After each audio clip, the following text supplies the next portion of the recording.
The 2010s have some insane hits. So today I'm just going to talk about my favorite ones. Starting off with Drive. So pretty much everyone knows this one. Got super popular because of the literally me movement, and I do understand why. But this movie is really good. And the reason why is because it has a very special tempo in it. Like the way the dialogue is moving and the way the story is moving is just very interesting and very different. Also from everything that Nicholas Winding did like way before that. Now, the way this movie was advertised in 2010 was very different. It was pretty much advertised as an action movie, but when you see it, it's totally different. It's very different, and yes, it's very violent. That's for sure, but it makes the movie more interesting and more unique, but also at the same time, the drama is very interesting. I also do love the performances, and I just like that every actor found the tempo of this movie and the script, and they just went with it, right? And that's why this movie works so well. Next one is going to be Birdman, and I love this movie for so many reasons. One of them is the way this movie is shot. Everything looks just one single shot, and it's done so well. Like you really don't even think about it. The story, it just makes the story more intense and to move quick. Truly is, and it's a test for every actor to do a scene like, let's say, a 10-20 minute scene without stopping. It pretty much is a theater, but it was shot on film. But yeah, I just love the story and also the intensity of this one. And I think it's a movie that everyone should watch. It's so good. I also have to talk about the MCU. I'm not a huge fan of. I made videos before pretty much bitching about them, but what they did for superhero movies is huge, that's for sure. Just in one decade, I think they made like about 30 movies, which it's fucking insane. And just to build this whole universe, I have to say that's a very interesting and risky choice that they did.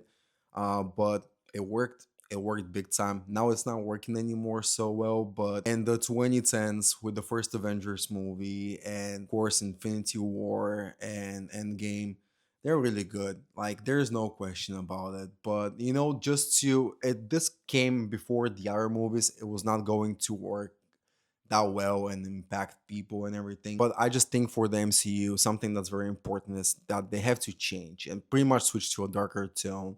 Because, I mean, people who used to watch these movies are not kids anymore. And they just want to see something that's more dramatic, more truthful to the comic books. Because the comic books are very dark. Now, about some Christopher Nolan movies, the 2010s are just insane. Because he did Inception, and Inception is a great, very twisted movie about dreams. And it's, yes, it's very confusing. You have to watch that movie at least like 3 or 4 times just to see things that you haven't seen before. But also gotta talk about The Dark Knight Rises, which for me it's a great movie. I don't know why people are shitting so much in it. The Dark Knight Rises is great. It looks visually great, and it's definitely pretty much a comeback story for Batman, and I just fucking love that. But also, my favorite Chris Nolan movie is going to be Interstellar. Same thing here. I think it's kind of popular to shit on Interstellar for no reason, but this movie gives you so much. It's such a great film, a great drama, uh, and everything is like it's of course it's very confusing, but this is how Chris Nolan movies work, and I love this about it. I've seen that movie countless times. I watched it like a few months ago on IMAX, and it was still great. Like I know the whole movie is scene by scene, and then you watch it on IMAX, and you're like even more involved in the movie. That's how it feels. Dunkirk is great too because it shows you a different side of the war, and it's pretty much about survival and not so much about the war itself and fights and action and all that. It's pretty much all about surviving, and it's the way Nolan done this is just fucking brilliant. One of my favorite films from the 2010s is going to be Blade Runner 2049. Now, I did talk about Ridley Scott original one. I love it, but the sequel is just for some reason it's better. The way it looks is brilliant. It's shot by Roger Deakins, and of course, he doesn't have a weak movie to be honest. And the direction is great. Denis Villeneuve really knows how to do a great movie to be honest, because everything he's done so far it's so insane, and pretty much everything that he he releases is going to become a classic one day, and I fucking love this about him. But that movie, the story is so good. Like you're really into the cyberpunk world, and you see how everything, like the whole build of the world is so good, and you like really want to be part of it in a way. But it's also very dystopian and shit, and just I don't know, just the way the whole movie and the build and the story and characters, that everything the way it was done is just amazing. Now also Damien Chazelle popped in the 2010s with Whiplash, and that movie is great, man. Like the intensity of it is just ridiculous. Like it's kind of hard to watch at times, to be honest, because I don't know, like imagine you having someone next to you pushing you to do everything uh in a very like violent, brutal way, and it's I don't know. It just really this movie really kind of hits you, and also La La Land.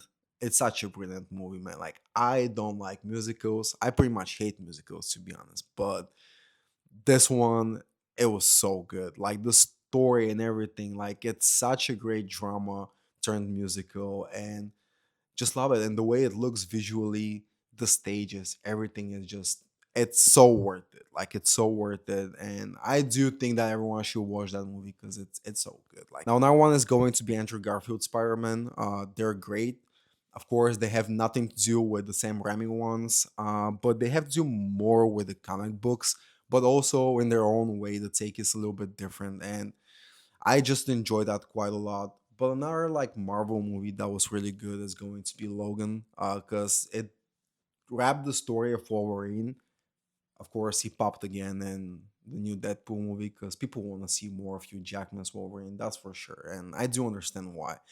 But what that movie did was like very interesting because it was a different take on the character, and it was pretty much inspired by Old Man Logan. And yeah, I just really enjoy that. Now enough about the MCU, we gotta jump to the DCU, and it was pretty fucking bad, to be honest. Like nothing was good. Like Suicide Squad, I didn't like it, and now there's people that want the David Ayers cut, and I get that. Like it might have been better, but just leave it. Like I don't get it. Like why people don't get excited about new stuff coming up. Like it might be something very good, but we're just like so separated like now on everything, and now it's going and now there is like this separation between Zack Snyder and James Gunn, and it's the fans. It's not the people who make the movies, which is so fucking ridiculous in my opinion.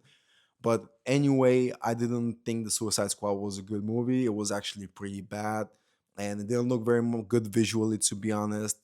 But then we go to Batman versus Superman, which it had some good moments, to be honest. But I just didn't like the whole inspiration from the Dark Knight Returns. That was pretty much the big inspiration to make this movie, and it just didn't work, man. Because there's so many things in the Dark Knight Returns that it just made the comic book work, and that's why sometimes you need to keep one medium separated for the other one. For example, comic books, because now we got this superhero fatigue and all that shit. But I don't think Batman versus Superman works that way. Yes, it has some good moments, as I said before. Like there's some good visuals, but that's pretty much it. Nothing else. Also, the Justice League. Now, Zack Snyder pretty much just shot the thing, but he had nothing to do with the rest of it. And his version is better, to be honest, but it's 4 hours of just slow motion, but it's better. Yep, I agree with that one. But the Justice League, I think that's what they call it. It's pretty bad as fuck. And it pretty much kind of feels in the way that it's using the Marvel formula of just jokes and just I don't know. I didn't like it. Now the 2010s also have some great action movies. For example, John Wick. This is where it all started, and the first one is amazing. And since then, every other movie is just better than the previous one. And I fucking love this about it. Like this movie gives you so much action, but it's not just action because the story is very interesting too. Another really good action movie is going to be Mad Max. Now, Mad Max, it's so good. And everything in that movie is good. The story is amazing. The way the movie looks is just so fucking insane. and practicality of it, the practical stunts, and there's also big stunts, right? It's just amazing. Like just watching this, and when you know that people actually did these stunts, you're like, how? Like it's so fucking interesting. Another movie that's great is going to be Gone Girl, and of course it's David Fincher, so you know this is going to be good, and it was. Now that story is really fucked up, uh, violent, that's for sure, and it's I don't know how Fincher does it, but he makes everything just like he locks you in. I watched that video that pretty much explains how David Fincher style works and how like the camera moves with pretty much the actor's movement. It's such a interesting technique, but it locks you in and you're like more into the story and the visuals, and his color grading is amazing too. Pretty much also reminds me of the girl with the dragon tattoo. That's another one that's great. That's also very violent and very fucked up. Now, also we have to talk about the 2010s Tarantino, and he pretty much turned very much Western.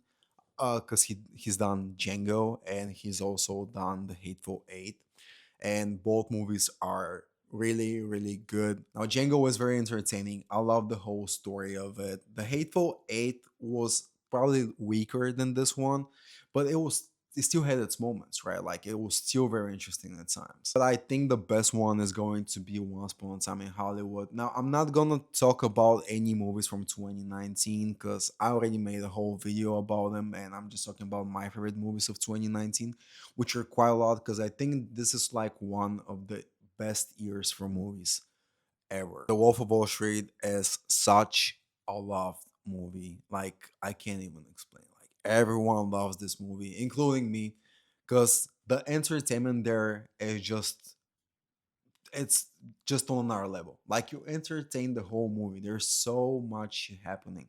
And then you think about it, this is a true story. It makes it even more insane. And I also want to talk about Jonah Hill because, in my opinion, he is extremely underrated, and he's also in like him. Besides being in The Wolf of Wall Street, he was also in Moneyball, and Moneyball is a brilliant movie. Now, Moneyball is such a great film, and at first I was like, "Oh, this movie is about baseball," but not really. It's pretty much everything that's happening behind the scenes, and you see how fucked up the management is and all that. And I just love pretty much that monologue sums up the whole movie when Brad Pitt is explaining that there's like the best teams, the good teams, the bad teams, then there's like 6 feet of shit, and there's us. So I fucking love this quote. And if you want to learn more about what's happening behind the scenes of baseball and you also want to be entertained the entire time, this is your movie. You are going to love it. And also, if you don't give a fuck about baseball, you're still going to love this movie. But yeah, also about Jonah Hill, he's done a great job in both of these movies. But we can't forget also another comedy that it's also like I'll just watch it just for comfort. And it's always funny as going to be 21 Jump Street and 22 Jump Street. Both of these movies are hilarious. Channing Tatum is doing such a wonderful job. Like he is hilarious because you've seen him before in other movies and you're like, okay, maybe he doesn't have much range, but when you watch this one, you are like, what the fuck? Like he is good. He is hilarious. And he showed like way more range like throughout the years. And uh probably he's going to jump into the MCU as Gambit, which is going to be great. I think he also did a great job. He was very entertaining and very funny, and in the Deadpool movie. Now I have to talk about Nightcrawler. I think it's one of the best movies of the 2010s, and it's so intense. Like it's so intense, and the characters are very intense too. And when you watch it, you're like, this is fucking ridiculous. And what Jake Gyllenhaal did with that character, it's on another level. Like I've never seen a character like this before. Just the whole intensity of him and him doing anything that's illegal just to pretty much just to succeed in what he wants.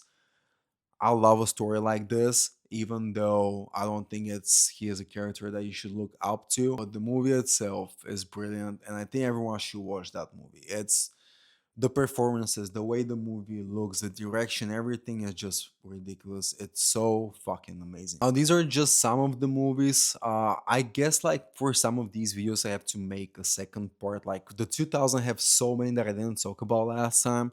Also the 2010s, I gotta do another one and just talk more about them. Also there's so many movies that I love that they're in my top 10 that I haven't talked before about, but I talk about the years and what movies released like in that decade, like the 70s and the 80s. But anyway, let me know your favorite movie of the 2010s, and I'll see you on the next one.